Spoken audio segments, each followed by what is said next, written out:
मेकअपको behind the scene चाहिँ यस्तो छ। बेहाल सामानहरू छ। त्यसपछि उहाँ चाहिँ त्यहाँ हुनुहुन्छ।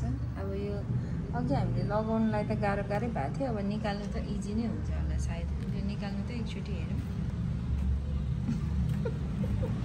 है, इजी छ त नि। हो लगाउनलाई चाहिँ त्यत्रो टाइम लागेको थियो, अन्त अहिले अब निकाल्नुको लागि चाहिँ है त्यही त नि। ल निकाल्दिनु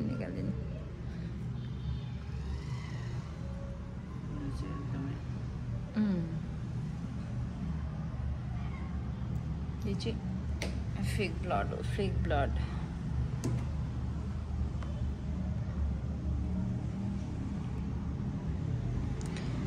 ल देख्न सक्नुहुन्छ हाम्रो आजको लुक सक्यो, फाइनल भइसक्यो। तपाईहरुले देख्नुभयो लुक कस्तो लाग्यो।